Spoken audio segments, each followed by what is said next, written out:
It all started small, like most strange things do, not with a bang, but with a gulp. In the late 1930s, American college campuses saw a new kind of challenge take hold. Students, mostly young men, began swallowing live goldfish. It seems so odd now. Why would anyone do that? But back then, it became a huge deal, a genuine craze that swept across the country. It was a weird mix of dare, competition, and plain old boredom. This was a time when the world was changing fast, and young people were looking for ways to stand out or just fit in. The whole thing kicked off in a big way at Harvard University. It was March 1939. A freshman named Lothrop Withington Junior was the one who started it all. He wasn't trying to be famous, not really. He was just trying to prove a point. A friend of his, another Harvard student, told him he wouldn't do it. He bet Whittington he wouldn't swallow a live goldfish. Whittington took that bet. So, one evening, he got a small goldfish. He had some people watching. He held the little fish in his hand. Then, he put it in his mouth. He swallowed it. Just like that. It was quick. People were surprised.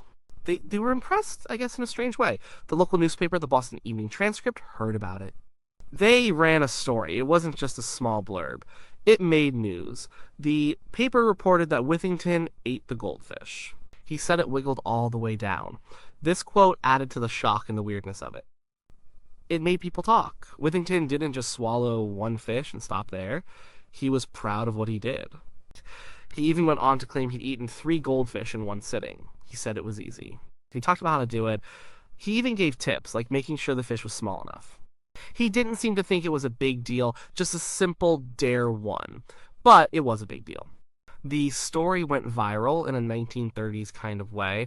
Newspapers picked it up across the country. It wasn't just a Harvard story anymore. It became a national curiosity. People read about it and probably thought, what are these college kids up to? Or can I do that? The initial motivation for Withington was simple. It was about proving someone wrong. It was a challenge, a bet. That's a common reason for young people to do silly things. They want to show they can. They want to show they're brave. Or maybe just dumb enough to try anything. It also got him attention. That's always a draw. He probably didn't know he was starting a nationwide phenomenon. He was just a college kid doing a weird thing for a laugh and a bet. But that single gulp opened the floodgates for a bizarre new fad. Once the news hit about Lothrop Withington Junior at Harvard, other colleges didn't just sit there. They got competitive. It was like a game. If Harvard students could do it, so could they. And they could do it better. That's how fads work, especially among young people. Someone does something unusual, and then everyone else wants to try or top it. Students across the country started trying to swallow goldfish. It spread incredibly fast. From Harvard, it went to other Ivy League schools. Then it jumped to universities all over the Midwest, the South, and the West Coast. The college newspapers loved it. They reported on every new record. Who could eat the most? Who could do it in the most public way? The competitive aspect was huge. Soon, swallowing one goldfish wasn't enough. Students started trying to eat 2, then 5, then 10. One student at the University of Pennsylvania, a guy named George Weller, claimed he swallowed 28 goldfish. Another student at the University of Michigan, Frank J. Charette, said he ate 42. He even claimed he ate them with lemon sauce. This was probably just for show. A lot of these claims might have been exaggerated, but it didn't matter. The numbers kept climbing. Each new record fueled the next. This wasn't just about showing off individual bravery. It was also about school pride. A student swallowing a lot of goldfish brought recognition, even if it was weird, to their college. It became a way for campuses to assert their youth and their spirit. The Great Depression was still a big part of life in the late 1930s. Things were tough, money was scarce, jobs were hard to find. Maybe this goldfish craze was a form of escapism. It was something silly and distracting. It gave students something to talk about, something to laugh about, instead of worrying about the future. Life could be pretty boring in those days too, without all the entertainment options we have now. A simple, shocking act could break up the monotony. It was also a mild form of rebellion. Adults and authority figures probably thought it was disgusting and childish, and maybe that was part of the fun. Doing something that grown-ups disapprove of, but that isn't really hurting anyone except maybe the fish, is a classic youth move. It showed a certain disregard for convention. It was a way to poke fun at the serious world around them. The actual risk involved was pretty low, or so they thought. Swallowing a small fish isn't usually life-threatening. So it felt like a safe way to be daring. It wasn't like jumping off a bridge. It was just a little fish. This perception of low risk made it an easy dare to accept. Student newspapers were key.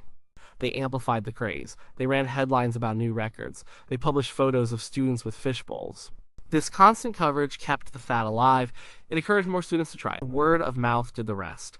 Someone would see it, tell their friends, and suddenly everyone was talking about it and thinking about whether they could do it too. It truly became a cultural moment, however strange, for college students of that era. It's easy to look back and just see a weird, gross fad. But for the students doing it, there were real reasons, even if they didn't think about them much. It felt good to them in some ways. It scratched a few psychological itches common to young people. One big reason was social pressure and fitting in. College is a time when young adults are trying to find their place. They want to be accepted by their peers. If everyone else is doing something or talking about it, there's a strong pull to join in. It's about being part of the group. If you could swallow a goldfish, you were in on the joke. You were one of the brave ones. If you didn't, maybe you were seen as a bit boring or a coward. Nobody wants to be that. Then there was the flip side, standing out. While fitting in was important, so was showing off. Swallowing a goldfish was a way to get attention. Swallowing many goldfish was a way to become a campus legend, even if just for a week. It was a quick path to notoriety. College students, like many young people, crave recognition. This was a relatively easy, if gross, way to get it. It was a display of bravery, or at least a disregard for conventional behavior. The shock value was huge. Imagine telling your parents or a professor that you just ate a live fish. Their reaction would probably be priceless. That element of surprise and mild disgust from others made it even more appealing. It was an act designed to get a rise out of people.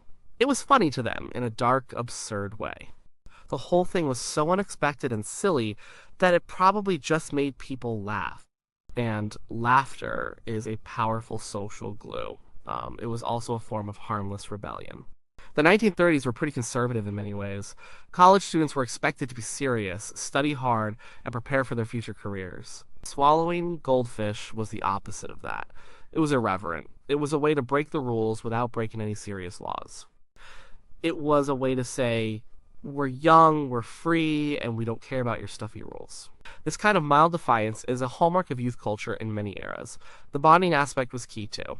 When you do something strange or daring with a group of friends, it creates a shared experience. You're all in it together, you have a story to tell later. This kind of shared memory strengthens friendships. It builds camaraderie. Even if you weren't swallowing the fish, just watching your friends do it, cheering them on, and talking about it brought people closer. It became a shared campus experience that everyone could relate to. There's also the thrill of the taboo. Humans are often drawn to things that are a bit gross, a bit forbidden. Swallowing a live animal, especially a pet, certainly falls into that category. It pushed boundaries. It made people uncomfortable, and that made it exciting. It was a small act of transgression that gave a rush without serious consequences.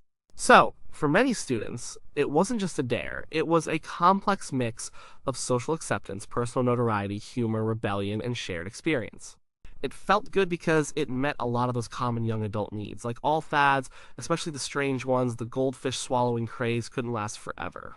It started getting a lot of attention, and not all of it was good. Soon, people outside of college campuses started to notice, and they weren't always amused. Their public reaction quickly shifted from curiosity to disgust and concern. Parents, naturally, were worried. What was wrong with these kids? Were they going crazy? Was it safe? They probably thought it was unsanitary and dangerous. It certainly wasn't the kind of behavior they expected from their college-educated children. Universities also started to react. At first, maybe they tolerated it as a harmless prank. But as the craze grew and the negative press increased, they had to do something. Many colleges issued bans. They threatened students with expulsion if they were caught swallowing goldfish. They didn't want their institutions associated with such a bizarre and seemingly uncivilized act. They worried about their reputations. The administration wanted to maintain a certain image of academic rigor and proper behavior, not a sideshow. Then came the scientific and medical warnings. Doctors and health experts started speaking out.